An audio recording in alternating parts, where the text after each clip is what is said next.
Hello, this is VOM Podcast on MNB World.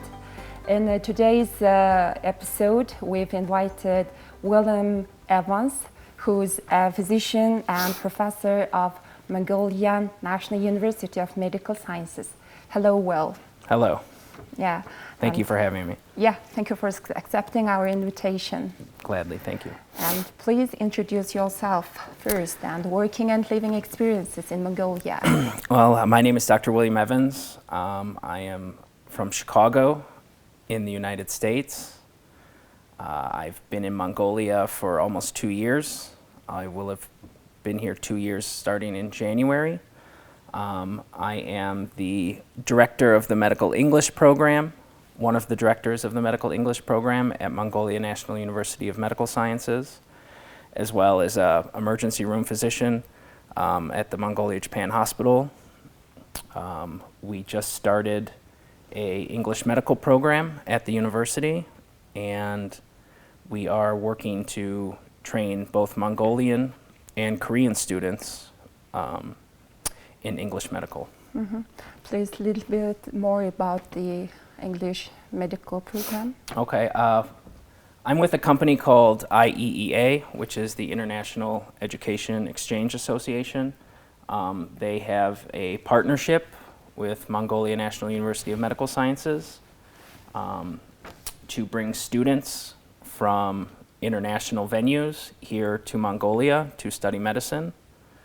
And the purpose of this is to increase international and global collaboration between Mongolia and the rest of the medical community. Our English medical program is in its third year. Next year will be our first graduating class of medical students. It's comprised of 100 students total so far and getting larger every year. Mm-hmm. We have half Mongolian students who are proficient in speaking English, and the other half are Korean or Korean American students, primarily from Seoul, South Korea. And the purpose is for them to come study and train medicine in Mongolia.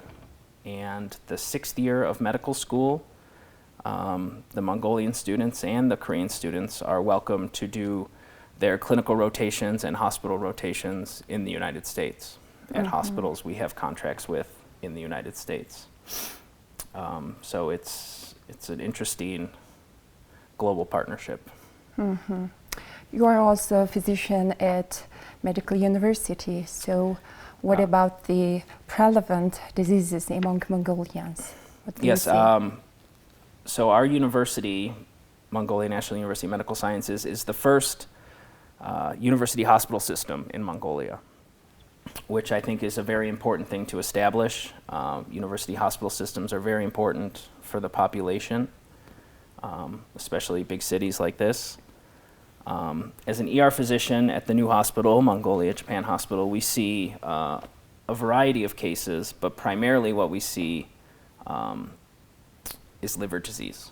Mm. Liver disease is prevalent in Mongolia, I think, for 2 reasons. One is there's a high rate of hepatitis C, which I think is something that's left over from the Soviet era when they reused needles. And then there's also a high incidence of cirrhosis and hepatic alcohol damage. Mm. So we see a lot of that in the hospital. And I think every hospital in Mongolia sees a lot of alcoholic cases of liver damage. How about your advice for those Mongolians? My advice, it's culturally, it's so built into the culture, the celebratory aspect of your personalities in Mongolia. You guys love to celebrate, and you guys love to get together and be social, which I think is wonderful. But when that happens, a lot of drinking is involved.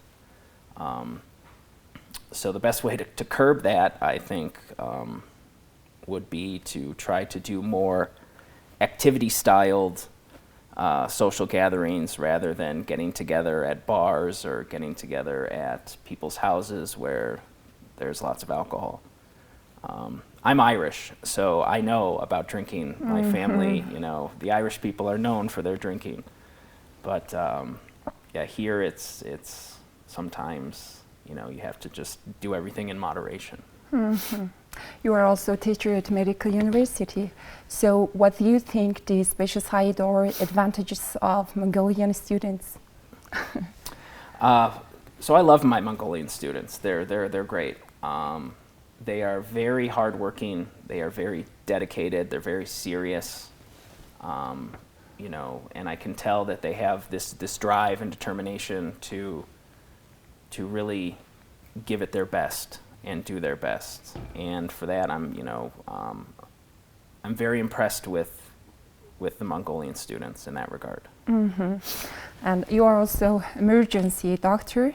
So emergency medical services differences between Mongolia and US? Yes, there's a lot of distinct differences between Mongolia and the United States. There are several great doctors here. I work with many, many great doctors, and they do wonderful jobs, especially considering the resources that they have. In the United States, the emergency medical services are typically the paramedics, the people who drive the ambulance. Here in Mongolia, I've seen doctors in the ambulance with the paramedics performing life-saving medical interventions while traveling to the hospital. So in that regard, I think Mongolia actually has a better system, bringing a clinically trained physician along the ride with them. I think that's important. Okay. And what about the adoption of U.S. services advantages to Mongolia? So the new hospital that we're in, the Mongolia-Japan Hospital, I would say is probably the best hospital right now in Mongolia. It's a wonderful hospital. It's clean. It has all the toys, as they say, from MRIs to angiography to endoscopy. Every service is available there. I think it's great. And as far as the United States has such a larger population. 200 times larger than Mongolia. So, there's more money directed towards medical services in the United States than there is in Mongolia. So, in that regard, I think the United States has a huge advantage. But what the Mongolian doctors are doing with what they have is remarkable. I think it's really wonderful. Mm-hmm. Yeah. And I'm also interested what do you see the potential of Mongolia? So I've been here 2 years, and it's easy as a foreigner to point out all the things that they're doing wrong, that you need to change. But I see endless potential here in Mongolia. I know you have a very well-established mining facility, and your textile industry, primarily cashmere, is the best in the world. Mm-hmm. It really is. Everyone in my family is dying for Mongolian cashmere, and I think that's important. I know they are trying to increase the awareness for tourism, bring more tourists, especially from the West here. And I don't see why not. Mongolia it's a beautiful country. It is absolutely beautiful. And, especially the outdoorsy type, people who like to go hiking and rock climbing and be in nature in the wilderness, there's really no place better than Mongolia. So I would say the potential is whatever you want it to be. Yeah, I think. Not mining sector. We need to also develop agricultural sector. We have huge potential for this field. Oh yes, I think so. I think the Mongolian culture is so uniquely Mongolian. It's so uniquely itself that it's really important to show people, that culture, show people what you have to offer, what your history is like, how you live and how you raise your family and how you are a part of the world. I think that's something that would be good to look into. Mm-hmm. You're from Chicago? I am from Chicago. Yeah. Mm-hmm. You have some Mongolian community in Chicago? I think Chicago has the largest Mongolian community outside of Mongolia, or the largest Mongolian community in the United States. I was surprised to learn that. I actually did not know that there were that many Mongolians in Chicago until I came here, and everyone said, "Oh, I've been to Chicago, I have family in Chicago." So it's interesting to hear that so many Mongolians are familiar with my hometown of Chicago and love Chicago. I know right now they're doing a cultural event in Chicago for Mongolians. You know Mongolians in your hometown. Maybe why did you choose Mongolia to work or live in here? Why did I decide to come here? Yeah, it's maybe Mongolians in your home country. Mm-hmm. It's relevant or something? Yeah, it is.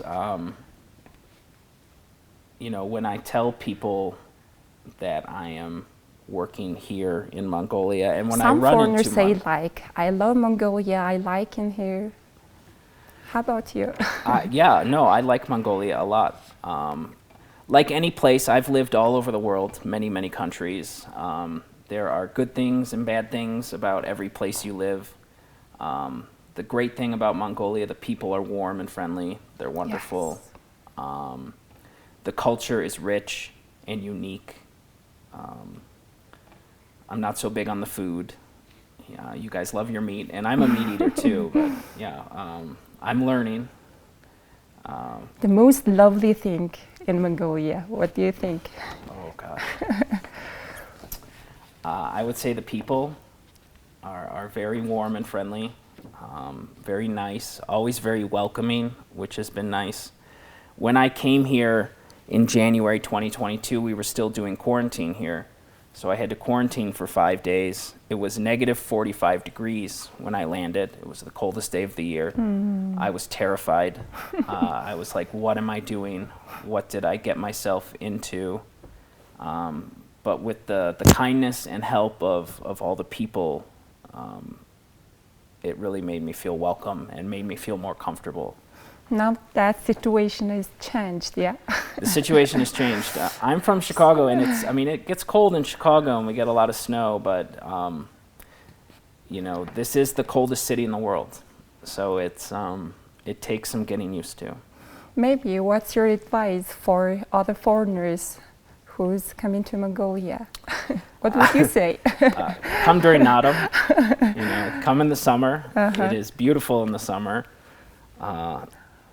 The winters are unique. I know, is it Lake Koshkol, the frozen lake in the winter is a beautiful thing to see. Yes. But again, it's very, very cold. You visited how many times the Husel Lake? Have I've you actually visited never other been parts of the Mongolia? I haven't had that much time. I've been to South Gobi. I've been to Turlch, which is not far from the city. I've primarily stayed close to the city, but I really want to do some exploring this winter and next spring.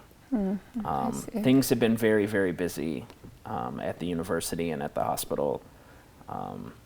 We are trying to achieve something that is unique and different and special to the university and the hospital, and that has taken a lot of time and effort to do. Do you have any future work plan in Mongolia? There are a lot of things that I would like to see happen. I would love to work with some people to develop maybe like a senior living home or a nursing home. America, what we do is when our people get older, they go to a nursing home or senior living center. the rest of the world takes care of their family, and I respect that. I really do respect that. Especially in Mongolia, you guys keep your family together. It doesn't matter how old you are. But there are some people and some families that will need services like this. So I think a senior living home would be a good investment here. I also think maybe a sports and drug rehab center would be wonderful. You know, Mongolia has a few national sports, wrestling for one. Sports injuries are very common. So if there was a facility where these athletes could go to seek treatment for their injuries, I think that would be great. And then if we had a national system for alcohol and drug dependence, treatment center, I think that would help curb a lot of the issues involved with alcohol dependence. No, I mean, the difference between summer and winter is night and day. I mean, everyone leaves the city, disperses the city in the summer, goes to the country, sets up their gers, and lives on the land, and I love that. And then everyone comes back in the winter because it's so cold. The one activity that I love to do is ski, and I was shocked to find that you guys have a ski resort here. So most weekends I go skiing when I can, because it is my favorite thing to do. Even though it's against my doctor's orders, I still love to ski. Okay, thank you. Thank you. That's the end of this episode of VOM Podcast on MNB World. So thank you for staying with us. Goodbye.